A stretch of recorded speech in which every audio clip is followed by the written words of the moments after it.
네, 안녕하세요. 10월 12일 토요일 새벽 기도회 시작하겠습니다. 기도하겠습니다. 은혜로우신 우리 아버지, 복된 새날을 우리에게 허락해 주신 것을 감사합니다. 하나님 주님 오실 날이 점점 다가오고 있습니다. 아버지 주님 오실 날의 징조들이 보이고 있습니다. 아버지 우리가 깨어서 기도하게 하시고 정신을 차리게 하시고 이제 모든 시대 상황의 변화를 보면서 더욱 주님 오실 때가 가까운 줄 알고 믿음으로 깨어있는 우리들 되게 하여 주시옵소서. 열심히 믿음 생활할 수 있도록 도와주옵소서. 아버지 세계 만방에서 복음을 전하고 있는 우리 모든 선교사님들 오늘도 은혜의 창중에 붙잡아 주옵소서. 연약한 성도들, 질병 걸려서 고통하는 성도들 긍휼을 베풀어 주옵시고 주의 능력의 손으로 어루만져 주시사 깨끗이 나음을 얻게 하여 주시옵소서. 아버지 각 가정마다 어려움이 있고 또 여러 가지 기도의 제목들이 있습니다. 간절한 기도의 제목들을 주님이여 들어 응답하여 주시옵소서. 시카고 빌라델비아 교회 놀란 부흥의 은혜와 역사를 허락하여 주시옵소서. 감사드리며 예수님의 이름으로 기도드립니다. 아멘. 네, 찬송가 180장입니다. 하나님의 나팔소리. 우리 예전 찬송가는 168장입니다. 하나님의 나팔소리 180장. 하나님의 나팔소리 전지진동할 때에 예수 영광 중에 구름 타시고 천사들을 세계 만국 모든 곳에 보내어 구원 얻은 성도들을 모으리. 나팔 때 나의 이름 나팔 불 때 나의 이름 나팔 불 때 나의 이름 부를 때에 잔치 참여하겠네. 무덤 속에 잠자던 자 그때 다시 일어나 영화로운 부활 승리 얻으리. 주가 택한 모든 성도 구름 타고 올라가 공중에서 주의 얼굴 배우리. 나팔 불 때 나의 이름 나팔 불 때 나의 이름 나팔 불 때 나의 이름 부를 때에 잔치 참여하겠네. 다시 오실 날을 우리 알 수 없으니 항상 기도하고 깨어 있어서 기쁨으로 보좌 앞에 우리 나가서도록 그때까지 참고 기다리겠네. 나팔 불 때 나의 이름 나팔 불 때 나의 이름 나팔 불 때 나의 이름 부를 때에 잔치 참여하겠네.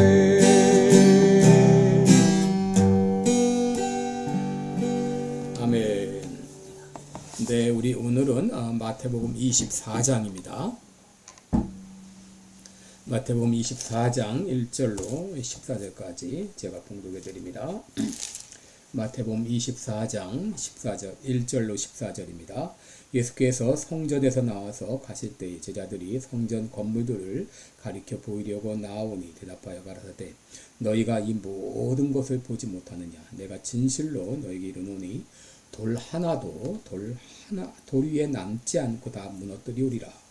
예수께서 감람산 위에 앉으셨을 때에 제자들이 종용이 와서 가로되 우리에게 이르소서 어느 때에 이런 일이 있겠사오며 또 주의 임하심과 세상 끝에는 무슨 징조가 있사오리까. 예수께서 대답하여 가라사대 너희가 사람의 미혹을 받지 않도록 주의하라. 많은 사람이 내 이름으로 와서 이르되 나는 그리스도라 하여 많은 사람을 미혹케 하리라. 난리와 난리 소문을 듣겠으나 너희는 삼가 두려워 말라. 이런 일이 있어야 하되 끝은 아직 아니니라. 민족이 민족을 나라가 나라를 대적하여 일어나겠고 처처에 기근과 지진이 있으리니 이 모든 것이 재난의 시작이니라. 그때 사람들이 너희를 환난에 넘겨주겠으며 너희를 죽이리니 너희가 내 이름을 위하여 모든 민족에게 미움을 받으리라. 그때에 많은 사람이 시험에 빠져 서로 잡아주고 서로 미워하겠으며 거짓 선자가 많이 일어나 많은 사람을 미혹해 하겠으며 불법이 성함으로 많은 사람의 사랑이 식어지리라. 그러나 끝까지 견디는 자는 구원을 얻으리라. 이 천국 복음이 모든 민족에게 증거되기 위하여 온 세상에 전파되리니 그제야 끝이 오리라. 아멘. 네, 우리 오늘은 미혹을 받지 않도록 주의하라 이런 제목으로 같이 말씀을 나누겠습니다. 이제 우리 마태복음 24장, 25장은 흔히 이 감람산 강화라 이렇게 불려지는 그런 말씀입니다. 예수님께서 이 감람산에서 제자들을 가르쳤기 때문인데요. 예수님께서는 예루살렘 성전에서 이 서기관들과 이 바리새인의 그 위선을 책망하시고 성전 밖으로 나오셨습니다. 그때 제자들은 예루살렘 성전의 그 건물을 보고 그 위용에 놀랐습니다. 1절에 보시면 제자들이 성전 건물들을 가리켜 보이려고 나왔다라고 말하죠. 아마도 그 엄청난 성전의 모습을 보면서 선생님 이 돌들 좀 보세요. 이 건물 너무 멋있네요 하면서 참 감탄했던 것으로 보여집니다. 여러분 당시 예루살렘 성전은 헤롯 성전이라고 불렸는데 이 성전은 주전 19년 헤롯 대왕에 의해서 공사가 시작이 되어 가지고 82년 만인 주후 64년에 완공된 그야말로 히브리 문화의 총화라고 할 만큼 이런 건축술과 예술성을 자랑했던 그런 건물입니다. 외형은 흰 대리석으로 지어졌고 성전 주위에는 솔로몬의 행각을 비롯한 왕의 행각들이 둘러져 있었는데 기둥 하나가 세 사람이 팔을 둘려야 될 정도로 굵었다고 합니다. 그리고 돌 하나가 가로가 6m, 세로가 12m, 또 무게가 100톤에 이를 정도로 엄청났는데 그 해발 300m 고지에 어떻게 이 돌을 옮겼는지 정말로 불가사의할 그런 정도의 그런 건물이었습니다. 더구나 이 돔 형식의 지붕은 금으로 덮였습니다. 그래서 아침 해가 비칠 때는 눈이 부실 정도로 찬란하게 빛났다고 합니다. 그런데 이 대부분이 시골 출신이었던 이 제자들이 그 예루살렘 성전의 웅장함과 화려함에 현혹되어 예수님께 놀라움을 표현했던 것이죠. 그런데 여러분 종종 이 외형의 이 화려함은 내면을 제대로 보지 못하게 만들죠. 외형은 화려한데 속은 썩어 있는 것들이 있습니다. 여러분 예수님은 외형의 화려함에 가려진 부패하고 썩은 예루살렘의 죄악을 보았습니다. 그러기에 말씀하십니다. 2절에 보시면 내가 진실로 너에게 이르노니 돌 하나도 돌 위에 남기지 아니하고 다 무너뜨리우리라. 썩고 부패한 죄악으로 인해서 예루살렘 성전이 결국 멸망당할 것을 말씀하신 것입니다. 여러분 이스라엘 백성들의 신앙은 성전 신앙이었습니다. 예루살렘 성전은 이스라엘 백성들의 예배의 장소였고 그리고 이 성전은 하나님께서 그들과 함께 하신다고 하는 임재의 상징이었죠. 그런데 이스라엘 백성들은 화려한 성전과 함께 자신들의 믿음이 좋은 줄로 착각을 했습니다. 성전의 위형을 보면서 자신들의 신앙이 그리고 자신들의 나라가 대단한 것으로 그렇게 착각을 했죠. 그런데 예수님에 의해서 성전이 무너진다는 소식을 들었을 때 이 제자들이 충격을 받은 것이죠. 여러분 그러나 예수님이 없는 성전은 무용지물에 불과하죠. 예수님 말씀하셨죠. 내가 곧 성전이다. 성전의 실체가 되신 예수님이 오셨는데도 그 예수님을 쫓아내는 어리석음을 범하지 않았습니까?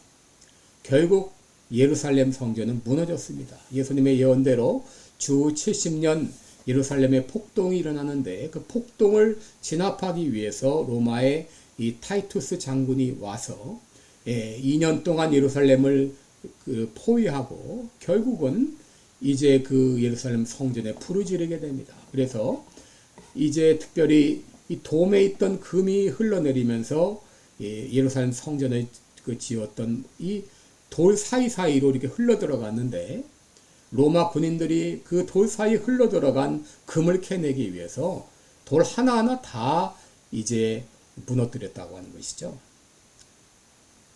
여러분, 예수님은 성전에서 나오셔서 제자들과 함께 감람산에 가셨어요. 그때 제자들이 종용이 물었습니다. 그때 예수님은 예루살렘 성전이 무너질 것을 말씀하시고, 그리고 이제 물었습니다. 3절에 보시면 예수님께서 감람산에 앉으셨을 때 어느 때 이런 일이 있겠사오며 주의 임하심과 세상 끝에는 무슨 징조가 있으리까? 바로 제자들이 말세에 있을 징조에 대해서 얘기했을 때 예수님은 이 말세에 있을 이 세 가지 징조를 말씀하셨습니다. 오늘 그 세 가지 징조를 말씀드리겠는데, 첫째는 재난의 시작입니다. 5절에 보시면 거짓 그리스도가 나타나 사람들을 미혹하는데 많은 사람들이 바로 나는 그리스도라 이렇게 하면서 사람을 미혹한다라고 말했습니다. 또 6절에 보시면 난리와 난리의 소문이 들려온다 그랬고, 7절에는 민족이 민족을, 나라가 나라를 대적하여 전쟁이 일어나고 처처에 기근과 지진이 있을 것을 말씀하셨습니다. 여러분, 요즘 우리들은 참 수많은 난리의 소문을 듣고 있죠. 지금은 러시아 우크라이나 전쟁이 계속되고 있고 이스라엘 하마스 간의 전쟁도 끝이 나지 않고 있습니다. 여러분, 이 많은 나라들이 지금 핵을 보유하고 있기 때문에 언제 그 불장난으로 핵 폭발이 일어날지 누구도 장담하지 못하는 이런 시대 상황이 있죠. 더구나 요즘 많은 지진과 또 기상재해를 겪고 있고, 또 미국 같은 경우도 최근에 허리케인으로 얼마나 많은 피해를 입었습니까? 이런 이 재난이 있을 것을 말씀하셨습니다. 또 9절에서는 예수 믿는 사람들이 핍박을 당할 것을 예언했죠. 9절에 그때 사람들이 너희를 환난에 넘겨주겠으며 너희를 죽이리니 너희가 내 이름으로 모든 민족에게 미움을 받으리라. 또 10절에는 이로 인해 많은 사람이 시험에 빠져 서로 잡아주고 서로 미워할 것이다. 이런 이 재난과 핍박과 또 배교가 있을 것을 말씀하셨습니다. 여러분, 로마 제국이 이 기독교를 박해할 때 많은 그리스도인들은 끝까지 믿음의 정절을 지켰지만 그 핍박에 못 이겨 넘어간 사람도 많이 있었죠. 일본이 이 조선을 지배할 때 신사참배를 강요했는데 많은 목사와 성도들이 이 신사참배에 가담을 했습니다. 해방 후 공산 치하에서 많은 기독교인들이 이 기독교 연맹이라는 사이비 단체에 가담을 하며 배교했습니다. 여러분, 지금도 이 박해는 그치지 않고 있어요. 아프리카나 이슬람 국가에서는 예수님을 믿는다는 이유로 박해를 당하고 죽임을 당하는 일들이 지금 종종 일어나고 있습니다. 여러분, 이런 일들이 일어나는 것을 보게 되면 말세가 시작됨을 알아라 라고 말씀하셨습니다. 둘째 말세의 징조는 불법이 성행하고 사랑이 식어진다는 것입니다. 10절에 보시면 그때 많은 사람들이 시험에 빠져 서로 잡아주며 서로 미워하겠으며 그랬습니다. 12절에 불법이 성함으로 많은 사람의 사랑이 식어지리라 라고 말합니다. 여러분, 이 말세의 특징은 뭐냐? 한마디로 모든 사람이 극도의 이기주의에 빠진다고 하는 것이죠. 여러분, 자본주의 또 자유주의의 장점이 이 개인의 자유를 존중한다고 하는 것이죠. 개인의 인권을 존중한다고 하는 것입니다. 그런데 이 개인의 자유와 인권을 존중하다 보니까 이게 끝도 한도 없이 오늘날 일어나고 있는 모든 동성애니 또 성전환이니 심지어는 이제 그것도 묻지 못하게 만들고 수많은 이런 현상들은 바로 사실은 그 뿌리가 이기주의입니다. 디모데후서 3장 1절 이하를 보게 되면 말세에 고통하는 때가 이르리니 사람들이 자기를 사랑하고 돈을 사랑하며 자긍하며 교만하며 회방하며 부모를 거역하며 감사치 아니하며 거룩하지 아니하며 무정하며 원통함 풀지 아니하며 참소하며 절제하지 못하며 사나우며 선한 것을 좋아하지 아니하며 배반하여 팔며 조급하며 자고하며 쾌락을 사랑하기를 하나님 사랑하는 것보다 더하며 경건의 모양은 있으나 경건의 능력은 부인한다. 여러분, 이 말세에 여러 가지 일이 일어나는데 이 모든 뿌리가 바로 이기주의에 있는 것이죠. 여러분, 그래서 이 말세의 특징은 정의보다 불의를 좋아하고 정상보다 비정상을 좋아한다고 하는 것입니다.